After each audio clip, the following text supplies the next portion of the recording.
चलिए, दर्शकों की राय तो आपने जान ली। अब चलते हैं हमारे सहयोगी धीरज मोहन के पास और जानते हैं उनका क्या कहना है इन फिल्मों के बारे में।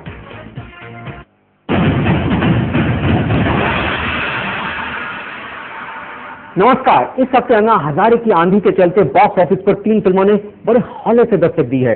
संजय दत्त स्टारर चतुर सिंह 2 स्टार, राम गोपाल वर्मा की नॉट ए लव स्टोरी और एक्टर से डायरेक्टर बने प्रवीण दबास की सही धंधे गलत बंदे। तो पहले मैं आपको चतुर सिंह 2 स्टार के बारे में बताता हूँ। चतुर सिंह 2 स्टार रिपोर्टिंग सर।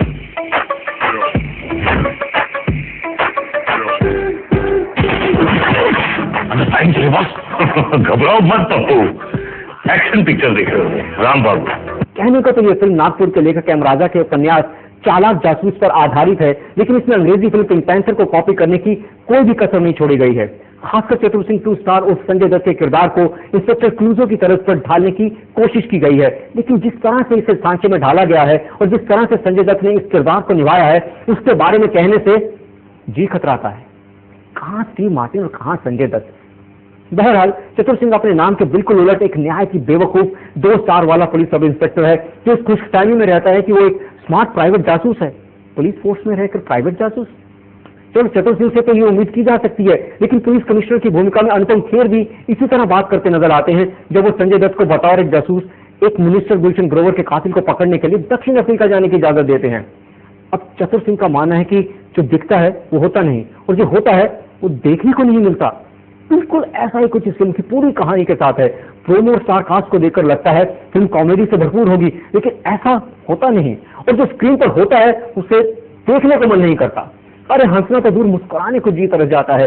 ये वही संजय दत्त हैं जिनके मुन्ना भाई के किरदार को देखकर जादू की झप्पी देने को मन करता था, और यहाँ तलवार वाली मूंछों के चतुर सिंह को दूर से नमस्कार करने को मन करता है। जासूसी का पहला सूत्र, दाएं हाथ के समोसे को ये मालूम नहीं पड़ना चाहिए कि बाएं हाथ की चाय में कितनी शक्कर पड़ी है। अनुपम खेर, सतीश कौशिक, संजय मिश्रा, सुरेश मेनन, कॉमेडी के महारथी कहे जाने वाले एक्टर्स की मौजूदगी भी हंसाने के लिए नाकाफी है, और अमीषा पटेल सिर्फ अमीषा कहलाए जाने के बावजूद जरा सी भी छाप छोड़ने में कामयाब नहीं होती। अजय चंदोक की डायरेक्शन को बड़े आराम से मिस डायरेक्शन का खिताब दिया जा सकता है। म्यूजिक में साजिद दवाजिद ने अपनी तरफ से तो बड़े चतुर म्यूजिक ट्रैक दिए हैं, लेकिन वो प्रोड्यूसर को चूना और दर्शकों के पुरिया बांध कर देने से कम नहीं।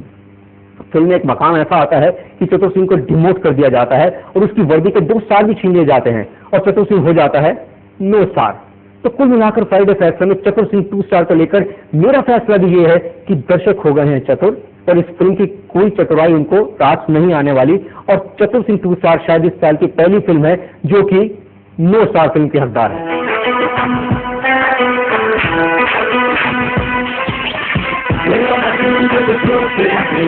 और अब बात करते हैं राम गोपाल वर्मा की फैक्ट्री के एक और product not a love story की।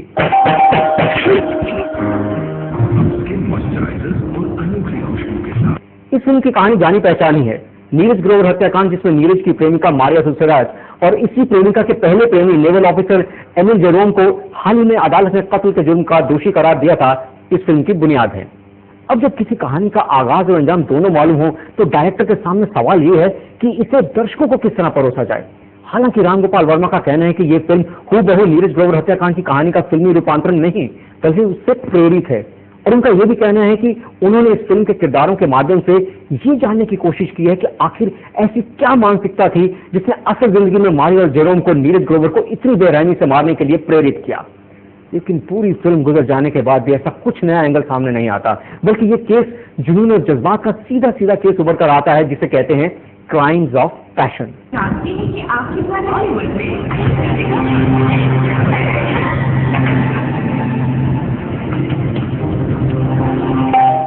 उम्मीद थी कि राम गोपाल वर्मा की फिल्म इस मुद्दे पर रोशनी डालेगी कि आखिर रिश्तों में ऐसी क्या कशिश होती है जिसकी वजह से जज्बात पर काला साया मंडराने लगता है, लेकिन अफसोस ऐसा कुछ भी देखने को नहीं मिलता।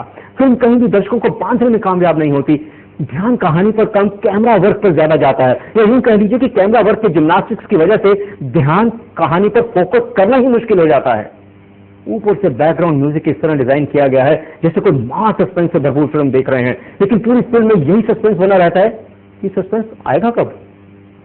माहिर गिल ने मारिया का किरदार निभाया और ईमानदारी से निभाया है। लेकिन जेरोम का किरदार निभाने वाले रॉबिन उर्फ दीपक डोबरियाल का चुनाव बहुत खलता है, क्योंकि असल जेरोम की पर्सनैलिटी जहाँ इतनी हैंडसम है, वहाँ इस स्क्रीन वर्जन में दीपक डोबरियाल अपनी तरफ से पूरा दम लगाने के बावजूद फीके लगते हैं। हाँ, मुंबई पुलिस के क्राइम ब्रांच की तहकीकात और क्राइम ब्रांच के इंस्पेक्टर के रोल में जाकिर हुसैन प्रभावित करते हैं, लेकिन फिल्म के कोर्ट रूम सीन्स, प्रोसिक्यूशन और डिफेंस के वकीलों की दलीलें और उनका फिल्मांकन ऐसा लगता है मानो किसी अखाड़े में कुश्ती देख रहे हो। गौरतलब है कि ये फिल्म जब बनकर तैयार हुई तब तक नीरज ग्रोवर हत्याकांड के मुकदमे का फैसला नहीं आया था, तो फिल्म को जहां खत्म किया गया है वो आज इसे देखने में अधूरा सा जान पड़ता है। मेरा इतना सब कुछ बताने के बावजूद राम गोपाल वर्मा की इस फिल्म को उनके चाहने वाले जरूर देखने जाएंगे, एक बार तो जरूर, लेकिन वहां से जब बाहर आएंगे तो सोच में पड़ जाएंगे कि अगर मैं फिल्म देखने गया तो उसमें बताइए मेरा क्या था कसूर। तो फ्राइडे फैसला में नॉट ए लव स्टोरी को लेकर मेरा फैसला मुख्तसर है। माना it's not a love story, लेकिन वर्मा साहब, what you have done with the story.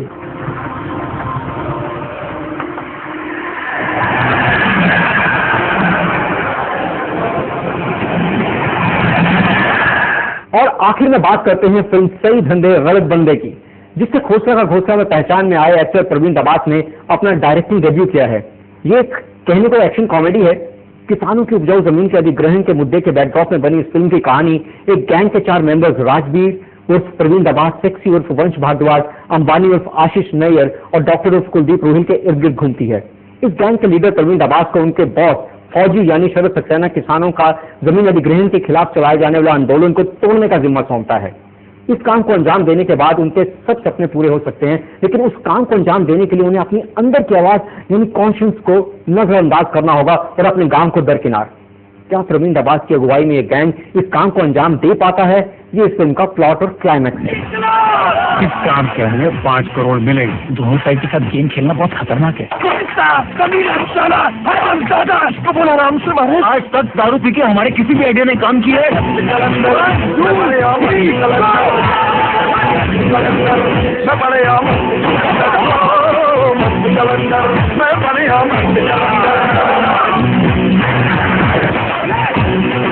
अभी तो मारेंगे कैसे? जूतों से।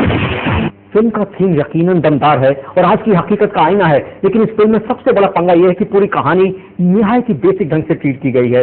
फिल्म के डायलॉग्स में हरियाणा और दिल्ली की बोली का फ्लेवर है। स्क्रीन प्ले में फॉर्मूला बॉलीवुड और हिंदी सिनेमा की समाज को मैसेज देने वाली फिल्मों का फ्लेवर है। प्रवीण दबास की डायरेक्शन में लेकिन वो पहनापन नहीं, इसलिए फिल्म का ओवरऑल असर कम हो जाता है। बेहतर होता प्रवीण दबास एक्टिंग पर ही फोकस करते। ऐसा लगता है मल्टीप्लेक्स ऑडियंस तो इसकी डीवीडी का ही इंतजार करेगी। तो फ्राइडे फैसला में सही धंधे गलत बंदे को लेकर मेरा फैसला यह है कि फिल्म की कहानी की नीयत सही थी, लेकिन डायरेक्शन के लिहाज से शायद गलत हाथों में चली गई लगती है। फिलहाल मुझे दीजिए इजाजत। अगले हफ्ते कुछ और फिल्मों के साथ सही रिव्यू के साथ दोबारा आपसे मुलाकात होगी।